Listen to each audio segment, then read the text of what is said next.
Right, hello guys and welcome to a slightly different video today. This is going to be sort of like a developer log vlog type thing. I've been working on this project for a little while now and I wanted to, share it with you on my subscribers and everything, because I thought it's very well themed for the channel and it's just something different and interesting to show you everything what's going on. So this is Distance Travelers, which is kind of the set name at the moment. It's basically, how I can describe it is going to be Elite Dangerous in 2D. Yeah, it's going to have a very immersive world and it's going to be absolutely huge. I mean, it's infinity. There isn't going to be infinity systems because I haven't worked on procedural generated systems yet, but at the minute the known universe is going to be absolutely huge, and then obviously there's going to be things dotted around, random locations for players to explore as well, because you can, which I'll show you in a little bit, set your own destination anywhere possible, anywhere you really want. So first thing here, you can see, you'll have seen in the little intro and you've seen on the screen now, this is a capital ship. Well, this is like kind of the starter capital ship. This is one of the first ships you're going to need to get. I haven't decided whether you're going to have this when you first start or whether you're going to have to do a few local jobs to be able to make the funds to get one of these. But this enables you to just basically warp faster. Now every ship's going to be different. It's going to have a different set of stats, which is going to be HP, damage, warp speed and normal speed and boosted speed, because you also have a boosted speed which is slightly higher than normal speed for just getting to closer places than miles away. So yeah, these enable you to go a bit faster. I've just skipped ahead because warp time, because this universe is so huge, warp time realistically is crazy. Now get from the starting system to this test station, which I've aptly called Station Discord, never mind that, it takes around 2 minutes. 2 minutes in warp. Things might change, but at the minute that's how long it takes. So you're saying there, I picked a docking spot. So when you dock to a system, you'll actually get designated a spot, which is free. And then judging on the size of your ship, you can land at that spot, and then you can open up the station menu, which you'll do all your trading, purchasing your ships, and also refueling.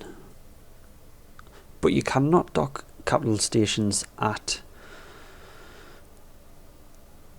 capital ships at the stations, sorry, unless you go to a capital station, which I might add in the future. I'm thinking of adding giant stations where capital ships can actually dock, because obviously they'll need maintenance and stuff like that, and I don't want it to be all just remote maintenance and things like that.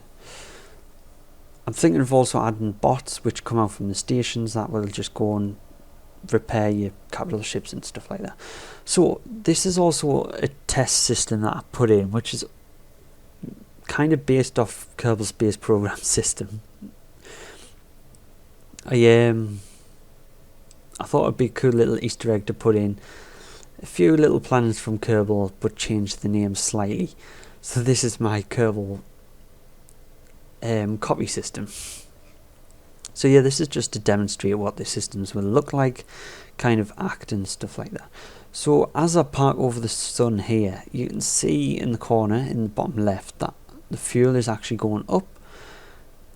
This is something you're going to be able to unlock. You're going to be able to unlock this module which will enable you to refuel from suns, but it will take time, because obviously you don't want it to be overpowered.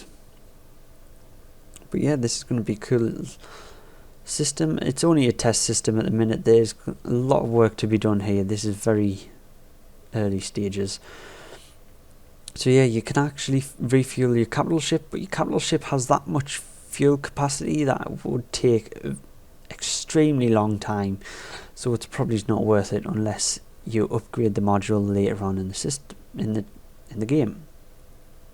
So next we're going to head to the asteroid field, which is one of the first procedurally generated parts of this world, which is where you'll get all your mining resources, because there is random asteroids around the universe that will just spawn in, but if you want to mine resources and things, it's not going to be efficient just flying around waiting to come across random asteroids. It's going to be worth your time going to one of these belts where there's going to be hundreds upon hundreds of asteroids. So I was just checking the debug window there, so you can see how long this is actually going to take. The map is actually updated, so your current location is displayed on the map, which is a cool little feature. This map screen is totally temporary at the moment. So here we go, here's our little asteroid field, and it gives you kind of a 3D element, because at the minute, judging on the size of asteroid that spawns, it judges where it is in the world in relation to how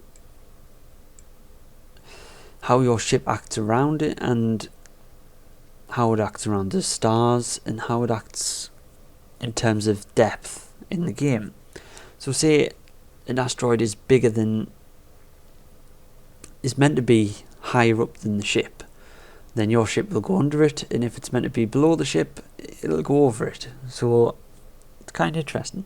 So you're seeing a little bit there of the mining laser as well, which is also going to be one of the main weapons of choice. You see, I've just opened the window there because I flew out of the asteroid belt and then back in to show you just how it knows you're in that current location and randomly generates these asteroids. So you will be able to mine these in the future. Currently not at the moment. And you can see the mining laser has a little cooldown system, so if you hold the mouse down and try and mine forever, it isn't going to work. You're going to have to wait for that cooldown. So here we go, what I was on about the setting your own custom targets. You can literally put in any number, minus infinity to plus infinity, for each x and y coordinate, and fly there, granted you have the fuel. Ignore this little bug here where asteroids spawned in crazy amounts. You can see on the screen there, asteroid count, it's actually over 452 asteroids on the screen right there. But at least frame rate didn't drop, so that was a good test. So yeah, now I'm just flying up, and to show you interdictions, so enemies will be able to pull you out of warp, which you'll notice there by the sudden stop. Your ship will suddenly stop at a really fast pace, and then the enemy ship will appear. But at the moment, enemy ship movement is not really working. As you can see, they're dotting around a bit too much, but they're also shooting torpedoes, which you can shoot to destroy, to stop hitting you, but there are also a chance that they won't hit you and you can sort of dodge them. But if you don't want to fight, you can also flee, which is what I'm showing you there. So I'm just going to move on to this, which is the roadmap board at the moment. So I just want to show you a few things. Currently what I'm doing is working on getting multiple stations in so I can work on the trading and all that sort of thing. Map fuel calculations, I want the distance to target to turn red if you haven't got enough fuel on board to make it that far. Also want to work on adding credits, making use of credits and being able to purchase items such as trade and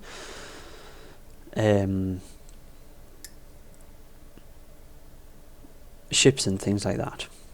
Adding refuel into stations, that is currently getting there. Mining asteroids is something that I'm also trying to work on. So you can see work in progress here. These are the things that aren't 100% complete. So stations aren't 100% complete. The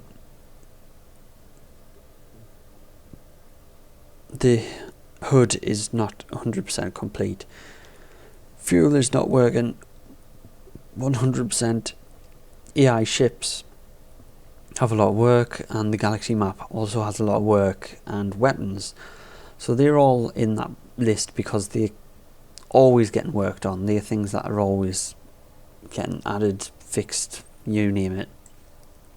So pushback, these are things that I can't do until I've done something else in the list. So inventory, I can't work on that until stations are complete. Freight companies again, shipyard again, and multiple ships again, waiting for the shipyard for that one. So then to do planet, I'm not sure whether to make some landable, maybe some moon bases or things like that. That is why it's questionable. Trading systems, obviously.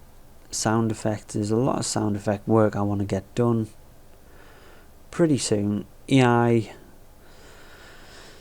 background systems is something I want to, where you can't actually go to these places, but they're just whizzing around in the background to make the universe feel a bit more alive. Asteroids, controller support, and the list goes on, and there's going to be many more to come after that still. So yeah, I just wanted to give you a quick look at this game and tell you the progress on it, and I'm going to keep doing these report videos. So I hope you enjoyed. Please leave a like if you like this sort of thing, and yeah, I'll see you in the next one.